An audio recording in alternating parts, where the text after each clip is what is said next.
આજે આપણે એક એવી ઘટનાની વાત કરીશું જેણે આખા દેશને હચમચાવી દીધો હતો 2019નો પુલવામા હુમલો.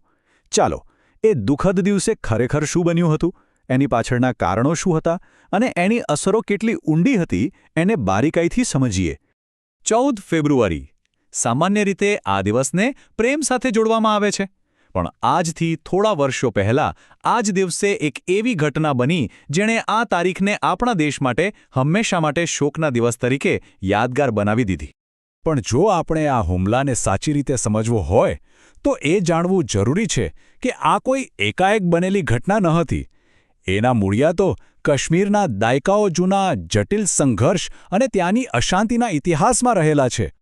જુઓ, આ સમયરેખા બતાવે છે કે આખો વિસ્તાર જાણે કે એક દારૂગોળાના ઢગલા પર બેઠો હતો. 1980ના દાયકાથી જ પાકિસ્તાનના સમર્થનથી વિદ્રોહ શરૂ થયો. 2015 આવતા હુમલાનું સ્વરૂપ બદલાયું અને મોટા આત્મઘાતી હુમલાઓ થવા લાગ્યા. અને 2016માં જ્યારે બુરહાન વાની જેવા એક લોકપ્રિય આતંકવાદીને ઠાર મારાયો ત્યારે તો અશાંતિ ખૂબ જ વધી ગઈ. 2018નું વર્ષ તો એટલું ઘાતક હતું કે 260 આતંકવાદીઓ, 160 નાગરિકો અને 150 સુરક્ષા દળોના જવાનોએ જીવ ગુમાવ્યા. મતલબ કે હુમલાના બરાબર પહેલાના વર્ષોમાં હિંસા ચરમસીમાએ હતી અને સ્થાનિક યુવાનો મોટા પ્રમાણમાં આતંકવાદ તરફ વળી રહ્યા હતા.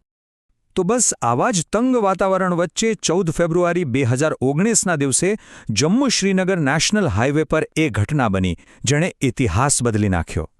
એ દિવસે સેન્ટ્રલ રિઝર્વ પોલીસ ફોર્સ એટલે કે CRPFનો એક બહુ મોટો કાફલો જઈ રહ્યો હતો, લગભગ 2500થી પણ વધારે જવાનો. હવે થયું એવું કે ખરાબ હવામાનને કારણે હાઇવે છેલ્લા 2 દિવસથી બંધ હતો. એટલે જ્યારે રસ્તો ખુલ્યો ત્યારે આટલી મોટી સંખ્યામાં જવાનોને એકસાથે લઈ જવામાં આવી રહ્યા હતા. અને આ જ કારણે તેઓ આતંકવાદીઓ માટે એક બહુ મોટું અને સહેલું નિશાન બની ગયા. આ કાફલામાં કુલ 78 ગાડીઓ હતી જે હાઇવે પર લાંબી લાઇનમાં ચાલી રહી હતી. સમય હતો બપોરના લગભગ 3:15 વાગ્યાનો. સ્થળ હતું પુલવામા જિલ્લાનું લેથપોરા અને બરાબર એ જ વખતે આ કાફલા પર એક ભયાનક હુમલો કરવામાં આવ્યો. એક ગાડી જેમાં 300 કિલોથી પણ વધારે વિસ્ફોટકો ભરેલા હતા, RDX જેવા ઘાતક વિસ્ફોટકો. એ ગાડી સીધી આવીને સુરક્ષા દળોની એક બસ સાથે અથડાઈ. વિસ્ફોટ એટલો ભયાનક હતો કે એમાં CRPFના 40 જવાનો શહીદ થઈ ગયા અને બીજા 35 જેટલા ઘાયલ થયા. આ હુમલો 1989 પછી કાશ્મીરમાં આપણા સુરક્ષા દળો પર થયેલો સૌથી મોટો અને સૌથી ઘાતક આતંકવાદી હુમલો હતો. હુમલાની જવાબદારી લેવામાં જરાય વાર ન લાગી. પાકિસ્તાન સ્થિત આતંકવાદી સંગઠન જૈશ-એ-મોહમ્મદે તરત જ જવાબદારી સ્વીકારી લીધી. એટલું જ નહીં, એમણે આત્મઘાતી હુમલાખોરનો એક વિડિયો પણ જાહેર કર્યો, જેની ઓળખ પુલવામાના જ એક 22 વર્ષના યુવક આદિલ અહેમદ ડાર તરીકે થઈ. હુમલા પછી જે થયું એ હતું રાજદ્વારી આરોપોનું તોફાન અને દેશની અંદર તપાસ અને સમીક્ષાઓનો દોર. તરત જ બે બાજુથી પ્રતિક્રિયાઓ આવી. ભારતે સ્પષ્ટપણે પાકિસ્તાનને દોષી ઠેરવ્યું. એટલું જ નહીં, મોસ્ટ ફેવર્ડ નેશનનો દરજ્જો પાછો ખેંચી લીધો અને પાકિસ્તાનથી આવતી બધી વસ્તુઓ પર કસ્ટમ ડ્યુટી સીધી 200% વધારી દીધી. બીજી બાજુ પાકિસ્તાને આ હુમલાની નિંદા તો કરી, પણ એની સાથે કોઈ પણ પ્રકારનો સંબંધ હોવાનો સાફ ઇનકાર કરી દીધો અને ભારત પાસે પુરાવા માંગ્યા. પણ આ બધા આરોપ પ્રત્યારોપ વચ્ચે એક બહુ મોટો અને ગંભીર સવાલ ઊભો થયો. શું આટલી મોટી દુર્ઘટનાને ટાળી શકાઈ હોત? હવે આ વાત બહુ જ રસપ્રદ અને મહત્વની છે.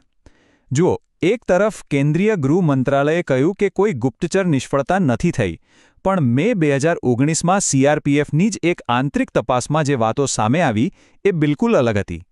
એ તપાસમાં સ્પષ્ટપણે કહેવાયું કે આ એક મોટી ગુપ્તચર નિષ્ફળતા હતી. એમને IEDના ખતરાની જાણ તો હતી, પણ કોઈ કાર બોમ્બ હુમલો કરી શકે છે એવી ચોક્કસ માહિતી નહોતી. બીજું, 78 ગાડીઓનો કાફલો અસામાન્ય રીતે લાંબો હતો, જેણે એને સહેલું નિશાન બનાવ્યું. અને સૌથી મોટી ભૂલ એ હતી કે કાફલો પસાર થતો હતો ત્યારે સામાન્ય નાગરિકોની ગાડીઓને પણ રસ્તા પર આવવા દેવામાં આવી હતી. એ જ તપાસમાં ASI મોહનલાલનો પણ ઉલ્લેખ છે, જેમણે હુમલાખોરની ગાડી રોકવાની કોશિશ કરી હતી. આ પછી જે સત્તાવાર તપાસ શરૂ થઈ એ ખૂબ જ મોટા પાયે થઈ. નેશનલ ઇન્વેસ્ટિગેશન એજન્સી એટલે કે NIA 13,500 પાનાની એક ચાર્જશીટ ફાઇલ કરી અને એમાં જૈશ-એ-મોહમ્મદના ચીફ મસૂદ અઝહર સહિત કુલ 19 લોકોને આરોપી બનાવવામાં આવ્યા. તો સમજવા જેવી વાત એ છે કે આ હુમલાની અસર માત્ર રાજદ્વારી સ્તરે જ સીમિત ન રહી. આ ઘટનાએ સીધા લશ્કરી સંઘર્ષને જન્મ આપ્યો. આગળ જે બન્યું એ બધું ખૂબ જ ઝડપથી બન્યું. 14 ફેબ્રુઆરીએ હુમલો થયો. બરાબર 12 દિવસ પછી 26 ફેબ્રુઆરીએ ભારતીય વાયુસેનાએ પાકિસ્તાનની અંદર બાલાકોટમાં આવેલા જૈશના કેમ્પ પર વહેલી સવારે હવાઈ હુમલો કર્યો, જેને ઓપરેશન બંદર નામ અપાયું.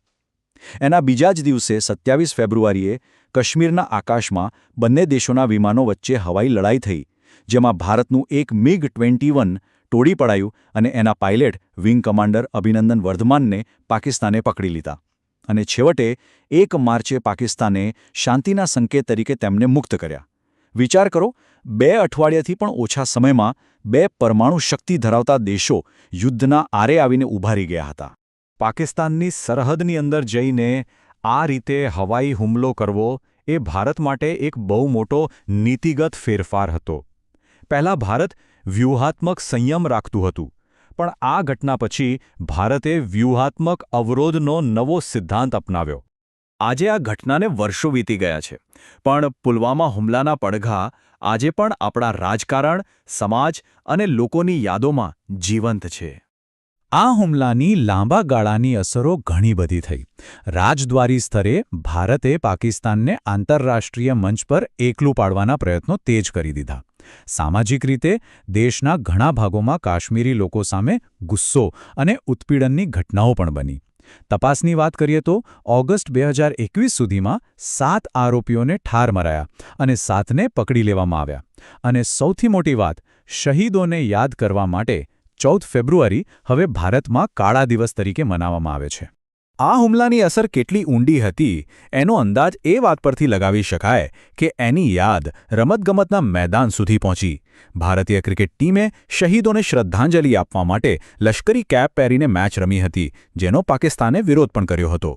અંતે પુલવામા હુમલાએ એક તારીખનો અર્થ જ બદલી નાખ્યો અને પાછળ એક સવાલ છોડી દીધો જે આજે પણ એ વિસ્તાર પર મંડારાઈ રહ્યો છે, જે હજુ પણ કાયમી શાંતિની શોધમાં છે કે પ્રેમનો દિવસ શોકનો દિવસ કેવી રીતે બની શકે.